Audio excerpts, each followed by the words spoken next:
ओम सच्चिदानंद रूपाय विष्णुत्पत्त्यादिहेतवे तापत्रय विनाशाय गोविंदाय नमो नमः। ओम कृष्णाय वासुदेवाय हरये परमात्मने प्रणतक्लेशनाशाय गोविंदाय नमो नमः। नमस्कार, स्वागत है आपका आचार्य वाणी में। मैं आचार्य डॉक्टर विक्रमादित्य आपके साथ हूँ और आज का विषय हमारा है मकर राशि। मकर राशि वालों के लिए ग्रहों का योगायोग सितंबर के अंत भाग में किस प्रकार का बनने वाला है। देखिए, सितंबर का महीना अंतिम भाग जो है श्राद्धों का समय है, पुण्यों को जगाने का समय है, अपने कर्तव्य का पालन करने का विषय है, अपने पितरों के निमित्त ये अवसर है, तर्पण इत्यादि श्रद्धा का समर्पण करने का, इसलिए श्राद्ध कहा जाता है, श्राद्ध का समय है और इसी से आपके जीवन में उत्थान के योग बनते हैं। ये शास्त्र में बहुत सुंदर तरीके से प्रमाणित है, इसको अवश्य सनातन पद्धति के अनुसार से हमें करना चाहिए। और मकर राशि वालों, इन दिनों आपकी 7.5 का अंतिम भाग चल ही रहा है और शनि चलते चलते जाते जाते वक्र अवस्था में आ गए हैं और जाते जाते शनि महाराज स्वग्रही हैं, आपकी राशि के स्वामी हैं, लेकिन जब वक्र अवस्था में आ जाते हैं तो झटका देने के कई बार योग बना देते हैं। तो ऐसे में ध्यान रखें, शनि को मनाने का आपको लगातार प्रयास करना चाहिए। हम इस कार्यक्रम के दौरान आपको वो खास उपाय भी बताने वाले हैं जो बहुत खास योग इस पक्ष में बनकर तैयार हो गया है और उस समय में यदि उपाय कर लें शनि का तो उसका उपाय बहुत सुंदर तरीके से आपको लाभ दे सकता है। शनि की 7.5 का प्रभाव थोड़ा सा कम करने का योग बना सकता है। देखिए, इन दिनों सूर्य बुध केतु की युति चल रही है। इस सितंबर के अंतिम भाग में बुध भी साथ में केतु के साथ सूर्य के साथ विराजमान हो जाएंगे और उसके बाद उन पर मंगल की दृष्टि है और इसके साथ साथ इस मास के समाप्त होते ही अक्टूबर के प्रारंभ काल में चंद्रमा भी यहाँ पे आके बैठ जाएंगे।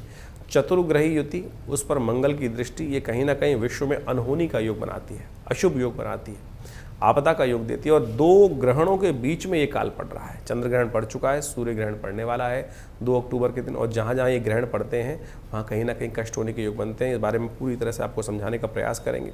समझें आपकी राशि के अनुसार से क्या प्रभाव उत्पन्न कर रहे हैं ग्रह नक्षत्र। 21 तारीख की यदि हम बात करें, शनिवार का अवसर 21 सितंबर के दिन, आश्विन के महीने की चतुर्थी तिथि शुक्ल कृष्ण पक्ष की और ग्रह नक्षत्र चतुर्थी का श्राद्ध इस दिन किया जाएगा। चतुर्थी का जिन दिन गमन हुआ हो उनके निमित्त अवश्य तर्पण इत्यादि ब्राह्मण भोजन अवश्य कराने का प्रयास करना चाहिए। ग्रह नक्षत्रों की युति समझें तो आपके लिए ग्रह अनुकूल दिखाई देते हैं। आपके लिए मेष राशि में चतुर्थ भाव में गया हुआ चंद्रमा ये कहीं ना कहीं शुभ होता दिखाई दे रहा है। बस स्वास्थ्य का थोड़ा ध्यान रखने की ज़रूरत है, स्वास्थ्य का थोड़ा ध्यान रखें। उसके लिए थोड़ा हो सके तो शनि का उपाय भी कर लें, वो आपके लिए अच्छा रहेगा। थोड़ा सा काले तिल का दान या उड़द का दान या हनुमान चालीसा का पाठ, बहुत सारे उपाय हैं। जो कुछ करना चाहें वो अवश्य करने का प्रयास कीजिए। शनि का मंत्र जब कर लीजिए, ओम प्रांग प्रींग प्रोंग से शनिश्चराय नमः, वो भी कहीं ना कहीं आपके लिए अच्छा ही रहेगा, कष्टों को निवृत्त करने वाला रहेगा। यदि 22 तारीख की हम बात करें, रविवार का अवसर, पंचमी तिथि, उस दिन चंद्रमा उच्च के होने जा रहे हैं, बृहस्पति के साथ विराजमान होने जा रहे हैं और ये आपके लिए बहुत सुंदर पंचम भाव में बैठ के चंद्रमा ये आपके लिए उन्नति का योग प्रशस्त करेंगे, चीज़ों में सफलता। बृहस्पति के साथ उच्च के होकर चंद्रमा, ये 2-3 दिन आपके लिए बहुत सुंदर हैं। प्रयास कीजिए कि समस्त चीज़ों को पॉजिटिव तरफ ले जाने का प्रयास करें, बहुत कहीं ना कहीं रास्ता बन सकता है। भाग्य से रास्ता, बृहस्पति भाग्य को भी देखेंगे। शक्ति संपन्न बृहस्पति उच्च के चंद्रमा के साथ विराजमान, ये कहीं ना कहीं बहुत सारे बंद रास्तों को खोलने के लिए रास्ता बना सकते हैं। थोड़ा सा प्रयास करें। शनि की 7.5 चल रही है, थोड़ी हिम्मत कम है, लेकिन यदि इसका समय सदुपयोग कर लेंगे तो बहुत सुंदर रहेगा आपके लिए। हो सके तो सुबह सुबह भगवान सूर्य को जल दीजिए और आगे बढ़ने का प्रयास कीजिए। आपके लिए कहीं ना कहीं स्थितियों को रास्ते में पॉजिटिव लाने के लिए ग्रह नक्षत्र योग बनाते दिखाई दे। पंचमी का श्राद्ध इस दिन किया जाएगा, तो पितरों के निमित्त तर्पण ब्राह्मण भोजन अवश्य कराने का प्रयास करें, यह आपके लिए बहुत युक्ति है। बाई चांस कोई नहीं करा पा रहा है अपने घर में, कहीं किसी कारण से विदेश गया हुआ यात्रा में है, तो विवेकानंद योगाश्रम का सहयोग ले सकते हैं। हमारे यहाँ सुंदर ब्राह्मण भोजन, गायत्री का यज्ञ, तर्पण इत्यादि की सुंदर व्यवस्था है। आप फ़ोन करके अपने स्थान को आरक्षित कर सकते हैं, उससे लाभ ले सकते हैं। 23 तारीख की यदि हम बात करें, सोमवार का अवसर, षष्ठी तिथि है, कन्या में बुध प्रवेश कर रहे हैं।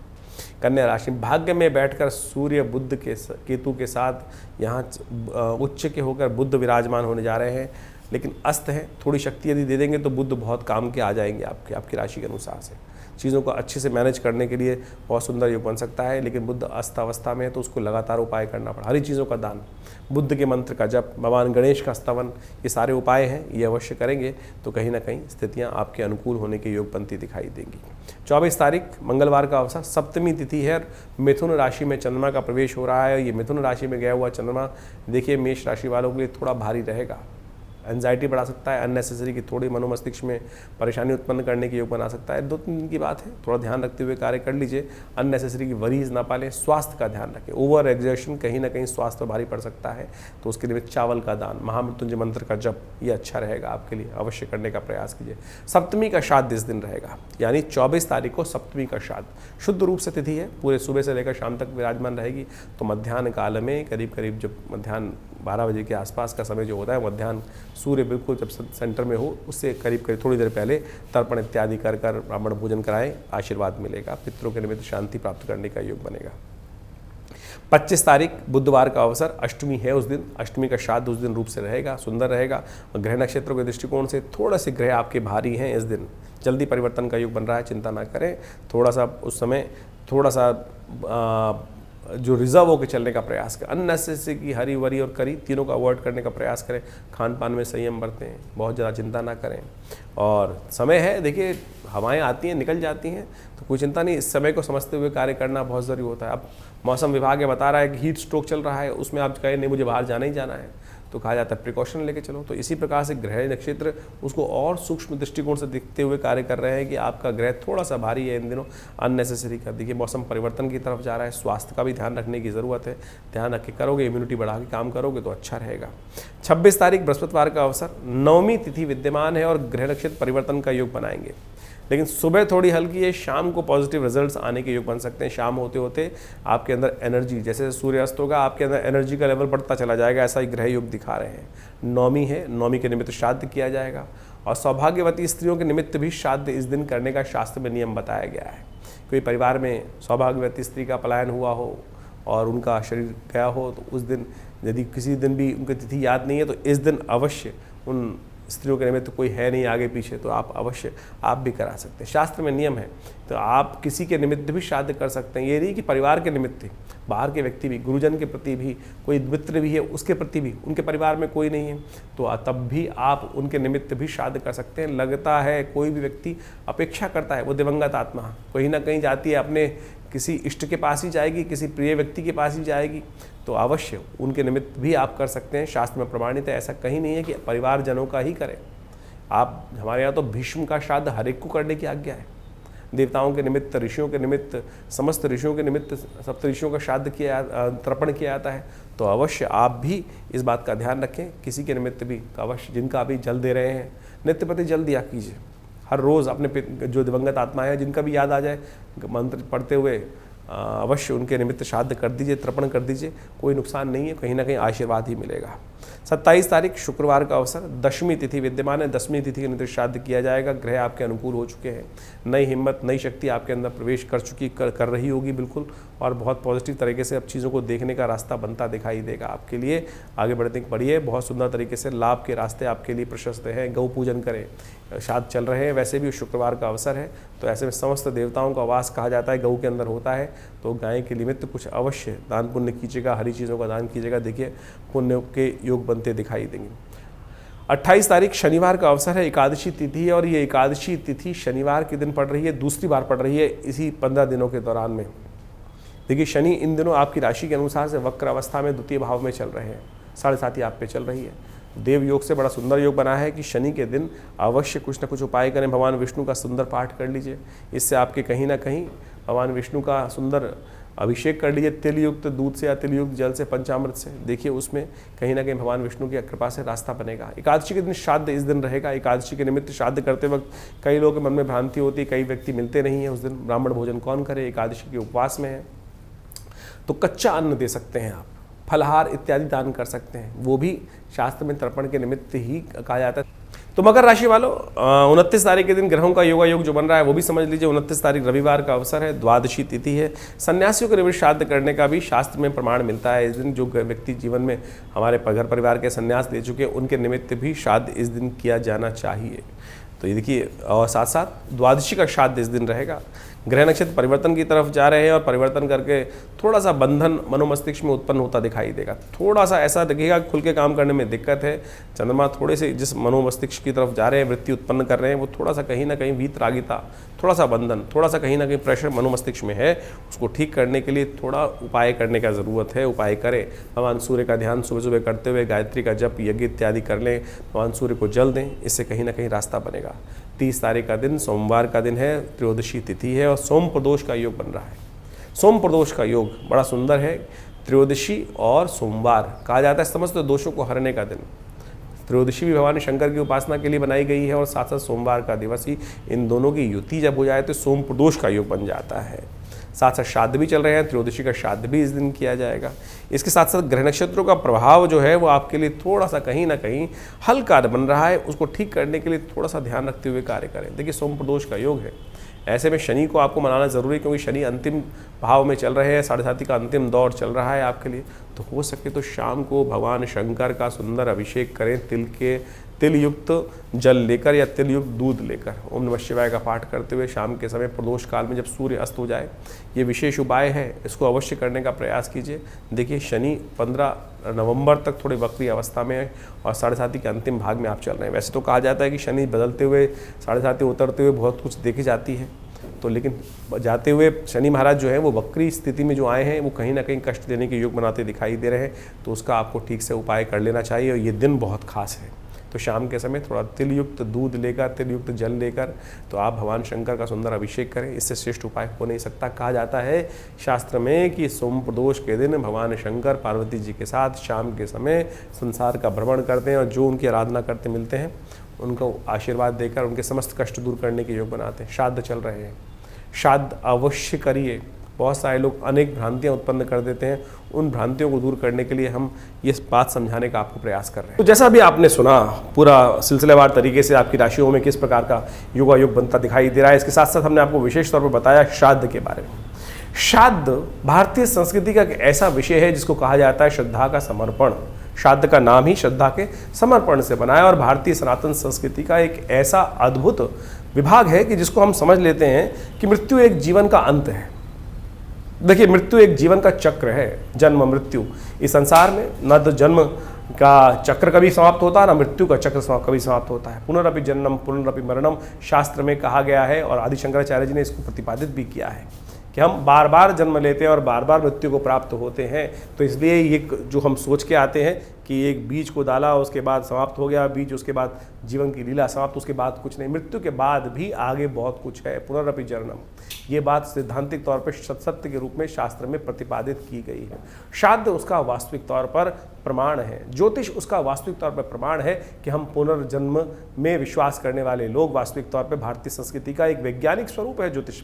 ज्योतिष के अंदर हम जब दशाओं को निकालते हैं, गतरक्ष सर्वक्ष इत्यादि नक्षत्र की कैलकुलेशन करते हैं तो उसके अंदर भुक्त भोग्य की व्यवस्था आती है कि कितनी दशा, कौन सी दशा नक्षत्र के किस अंश पे आपका जन्म हुआ है, किस वेला में आपका जन्म हुआ है, उसके अनुसार से उस नक्षत्र के अनुसार से कौन सी दशा में आपका जन्म हुआ, कितना भुक्त हो चुका था, कितना भोग्य बाकी है। यानी हम जब आप अपनी विंशोत्तरी दशा को देखेंगे अपनी जन्मपत्री के अंदर तो वहाँ लिखा होता है जैसे किसी की दशा में कौन सी दिशा में जन्म हुआ, तो कितना आप पूर्व जन्म में भोग चुके हैं और उसकी बैलेंस दशा जो है वो इस जन्म में आपको भोगने को मिलने वाली है। तो उसके हिसाब से पूरा यानी गतरक्ष सर्वक्ष निकाल कर आप सही समझ सकते हैं कि ये जीवन बार बार प्राप्त होने वाला है।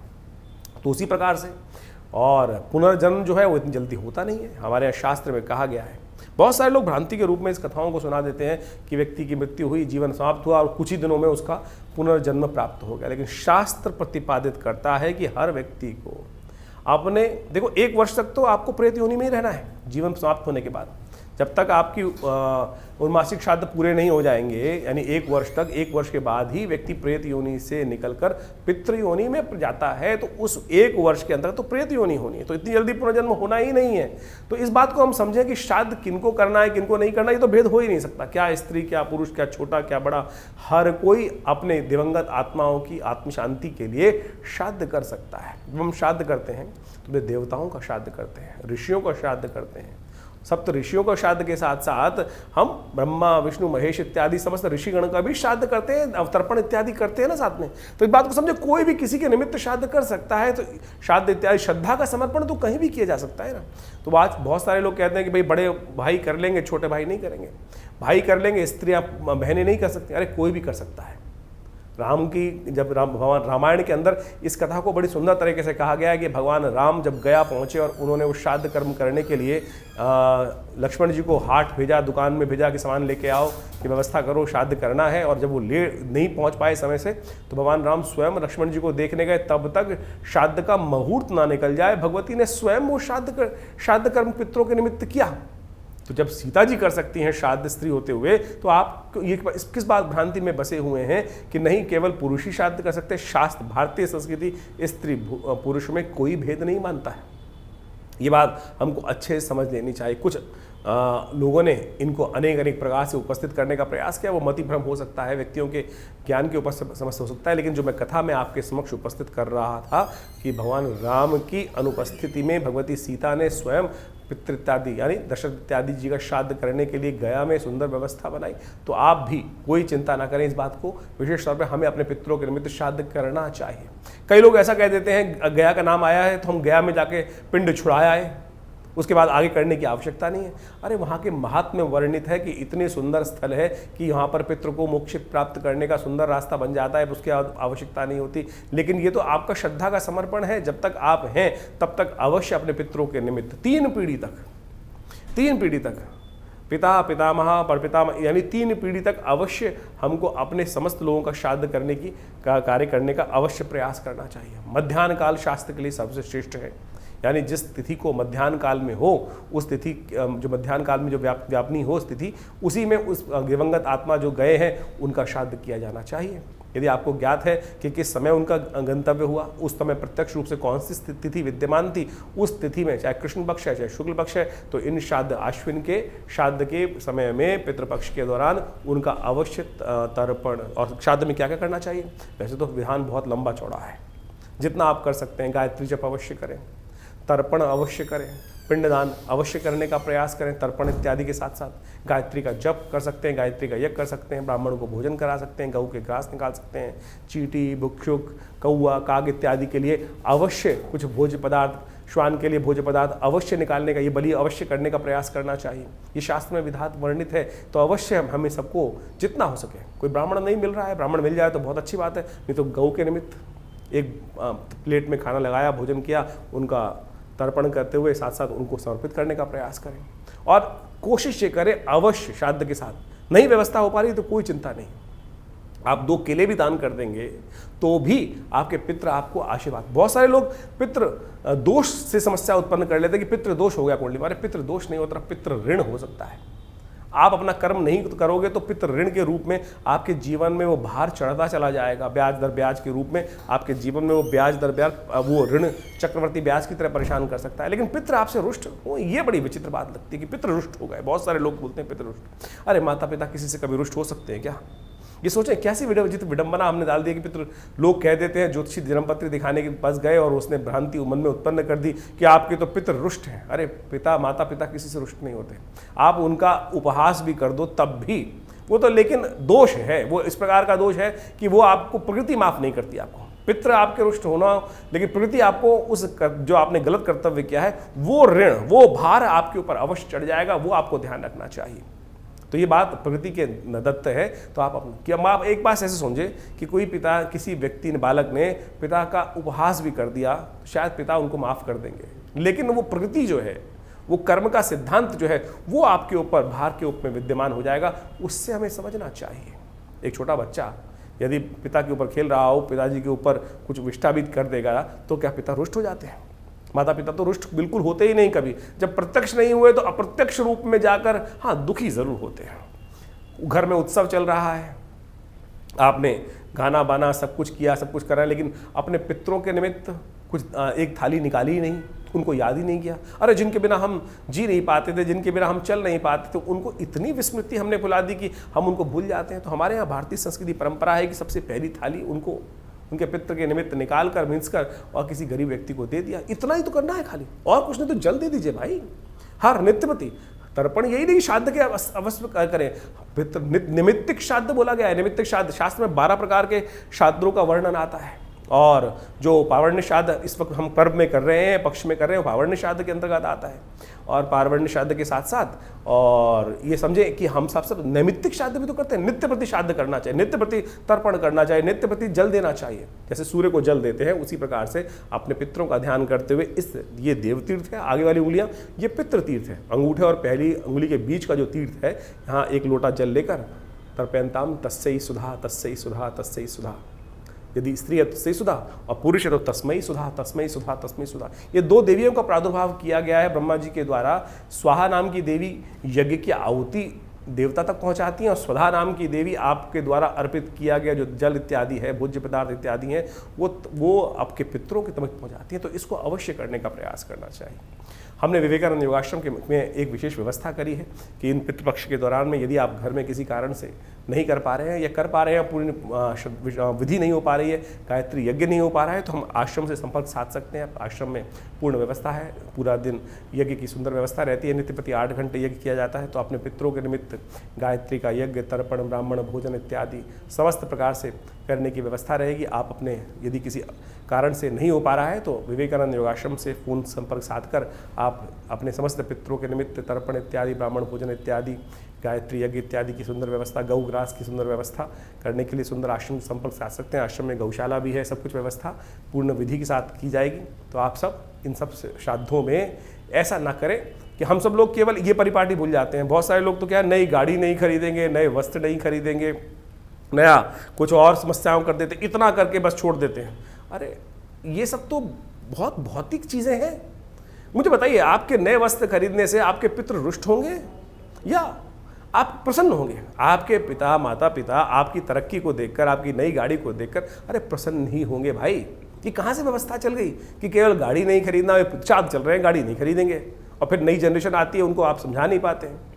तो समझे ये चीज़ नहीं है। वासना युक्त जीवन, हमको ये बात ध्यान रखनी है कि वासना युक्त जीवन में नहीं, संयमित जीवन जीते हुए उनको भी याद, उनका श्रद्धा का समर्पण करते हुए हम अपनी सुंदर, आपके सुंदर सौंदर्य जीवन से, आपके आगे बढ़ते हुए जीवन को देखकर आपके प्रति कतई आपसे अप्रसन्न नहीं हो सकते, दुखी नहीं हो सकते। इन सब भ्रांतियों को हटाने का प्रयास करें। आप नए वस्त्र घर में लाएंगे तो अपने पिता के निमित्त भी कुछ लेके आइए ना। हमारे एक मिलने वाले थे, उनकी मृत्यु हो गई और उन्होंने स्वयं आके कहा कि वो जब चले गए तो पंडित जी के लिए कपड़े लाने थे उनको, तर्पण उनकी श्राद्ध कर्म के दिन। तो वो जो स्त्री थी थोड़े हल्की क्वालिटी के कपड़े ले आई। जब वो पंडित जी को दे रही थी तो उसके बाद ऐसा हुआ कि वो दिवंगत आत्मा ने आकर स्वयं बोला, क्या मैं इतना पैसा समृद्धि छोड़ के गया था, क्या मेरे निमित्त तुम अच्छे वस्त्र भी दान नहीं कर सकते? एक ऐसी ही कथा रामायण में मिलती है। कहा जाता है कि भगवान राम जब अपने पिता के श्राद्ध करते हुए ब्राह्मण भोजन करा रहे थे तो भगवती को उन्होंने बाहर बुलाया। वनवास की स्थिति थी, भगवती नहीं आई बाहर, तो भगवान राम ने ब्राह्मण जी को भोजन कराने के बाद उसके बाद उनसे पूछा भगवती से कि आपको बुलाया, आप आई नहीं? बोले जब आप भोजन करा रहे थे तो मैं साक्षात देख रही थी कि यहाँ पर स्वयं हमारे पितृ उसी रूप में विद्यमान हैं और उनको भोजन करा रहे हैं आप। तो मैं उनको इस अपनी सन्यासी अवस्था में बाहर आकर, सन्यासी वल्कल वस्त्र धारण करे हुए इस अवस्था में आकर उनको दुखी नहीं करना चाहती थी। तो सोचे ये साक्षात इतनी सुंदर कथा शास्त्र में वर्णित है कि हम जो ब्राह्मण को भोजन करा रहे हैं वो साक्षात वही है कि पितृ हमारे घर आकर उसको ग्रहण कर रहे हैं। ये है श्रद्धा का समर्पण। आप ये सोच के बैठे ब्राह्मण भोजन करा रहे, टाइम बार बार देखे जा रहे हैं, कब जाएंगे पंडित जी, कब कितना खाएंगे, कितनी रोटी खाएंगे। ये स्थिति मन में ना रखें। श्रद्धा का समर्पण पूर्ण श्रद्धा के साथ सोचें। आपकी जब पितृ ऋण चढ़ता है ना, जब नहीं आप निवृत्त होते हैं तो कितना भार, जीवन में चलते चलते व्यवसाय में कष्ट, कुछ ना कुछ चलते हुए गलती हुई गाड़ी रुक जाती है, अनेक प्रकार की जो समस्याएं जीवन में उत्पन्न हो जाती, समझ में ना आ रहा हो तो कहीं ना कहीं सोचना, क्या आपने पितृ ऋण से निवृत्ति का मार्ग सोचा है? ये श्राद्ध जो है ये वर्ष में जो 16 दिन का दिन आते हैं ये इसीलिए है कि अपने पितरों को याद रखो। वैसे तो नित्य प्रति करना चाहिए। तो आप इस विज्ञान को, इस अध्याय को सही रूप से समझने का प्रयास करें। हमारा इस चैनल के माध्यम से इन सब विज्ञानों को आपके समक्ष उपस्थित करने का ही एक प्रयास है।